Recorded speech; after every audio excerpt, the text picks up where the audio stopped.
আসসালামু আলাইকুম রহমতুল্লাহি ওয়া বারাকাতুহু। সুপ্রিয় দর্শক বন্ধুগণ, আল্লাহ রাসূল সাল্লাল্লাহু আলাইহি ওয়াসাল্লাম ইরশাদ করেন, মান বানা লিল্লাহি মাসজিদান বানাল্লাহু লাহু বাইতান ফিল জান্নাহ। যে ব্যক্তি আল্লাহর জন্য মসজিদ তৈরি করে, আল্লাহ তার জন্য জান্নাতে ঘর নির্মাণ করবেন। আল্লাহ রাসূল সাল্লাল্লাহু আলাইহি ওয়াসাল্লাম অন্য হাদিসে ইরশাদ করেন, আহাব্বুল বিলাদি ইলাল্লাহি মাসাজিদুহা। আল্লাহ তাআলার নিকট পৃথিবীর সবচেয়ে উত্তম স্থান হচ্ছে মসজিদ।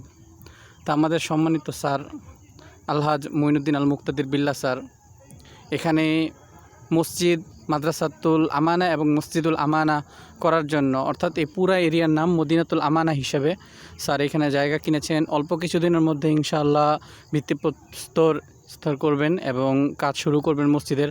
তো সবাই দোয়া করবেন এবং ইনশাআল্লাহ মঈনুদ্দিন ইনস্টিটিউশনের, মঈনুদ্দিন একাডেমি, মঈনুদ্দিন মুসলিম মাদ্রাসার পরবর্তী অর্থাৎ স্থায়ী ক্যাম্পাস হিসাবে ইনশাআল্লাহ এইখানে ইসলামিক ইউনিভার্সিটি, আরবিক ইউনিভার্সিটি তৈরি করার লক্ষ্যে স্যার এই সমস্ত কাজগুলো করে চলছেন।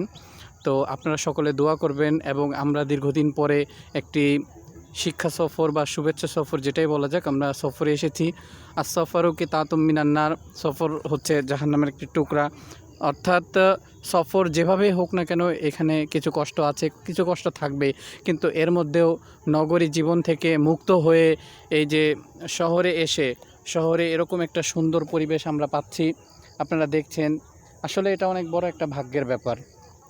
আল্লাহ রাব্বুল আলামিন পুরা পৃথিবীকে এক এক জায়গাকে এক এক রকম করেছেন। তো আমরা দেখতে পাচ্ছি এই যে বিভিন্ন জায়গা, শহরে থাকতে থাকতে শহরের কোলাহল থেকে মুক্ত হয়ে এই পরিবেশে আসলে না আসলে বোঝা যাবে না যে পরিবেশটা কেমন বা পরিবেশটা কত সুন্দর। তা আমরা দেখতে পাচ্ছি যে ওইখানে আমাদের স্যার, সম্মানিত স্যার দিক নির্দেশনা দিচ্ছেন ওইখানে মিস্ত্রি, রাজমিস্ত্রির বা যা কন্ট্রাক্টর আছে ওনাদেরকে। তা আপনারা সকলে দোয়া করবেন যেন আল্লাহ তাআলা আমাদের এই মাদ্রাসাটাকে কবুল করেন এবং সুন্দর একটা মাদ্রাসা করার তৌফিক দান করেন। এবং পৃথিবীর সর্বশ্রেষ্ঠ জায়গা, আল্লাহ রাসূল সাল্লাল্লাহু আলাইহি সাল্লাম বলেন যে 7 ব্যক্তি আল্লাহ তাআলার কিয়ামতের দিন ভয়াবহ অবস্থায় আরশের ছায়া থাকবে। এর মধ্যে ওই যুবক যার কলব সবসময় মসজিদে বাঁধা থাকে, অর্থাৎ সে যতই কঠিন পরিস্থিতিতে পড়ুক না কেন সে সবসময় তার মনটা মসজিদে পড়ে থাকে। মসজিদে নামাজ শেষ করে যখন সে তার কোনো প্রয়োজনে সেখান থেকে বেরিয়ে যায়, তবুও তার মনটা পড়ে থাকে সেই মসজিদেই। আল্লাহ তাআলা আমাদেরকে কবুল করুক, বেশি বেশি মসজিদে ইবাদত বন্দেগী করার তৌফিক দান করুক। তো সম্মানিত দর্শক, আপনাদের সকলের কাছে দোয়া চাই মসজিদুল আমানা এবং মাদ্রাসাতুল আমানার স্থায়ী ক্যাম্পাসের জন্য।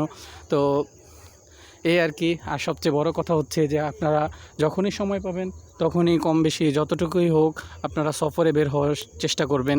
কারণ সফরে যখন যাওয়া হয় তখন বিভিন্ন মানুষ, বিভিন্ন চিত্র, বিভিন্ন জিনিস দেখা যায়। আল্লাহ রাব্বুল আলামিন যে সুন্দরভাবে এই জগৎটাকে সাজিয়েছেন, যেখানে যে জিনিসটা, যেমন একটা নারিকেল গাছ দেখতে পাচ্ছি, একটা আম গাছ, ওই ক্ষেতে সরিষা ফুল, আরেক পাশে ধান, আরেক পাশে নদী, নৌকা চলছে, অর্থাৎ সব কিছুই সাজানো গোছানো। আল্লাহ রাব্বুল আলামিন খুব সুন্দরভাবে এই পৃথিবীটাকে সাজিয়ে দিয়েছেন, যার সুন্দর নমুনা আমরা দেখতে পাচ্ছি। তো ধন্যবাদ। ইনশাআল্লাহ আবারও কোনো এক সময় নতুন ভিডিও নিয়ে আপনাদের সামনে আসব। সবাই আমাদের জন্য দোয়া করবেন। আসসালামু আলাইকুম রহমতুল্লাহি ওয়া বারাকাতুহু।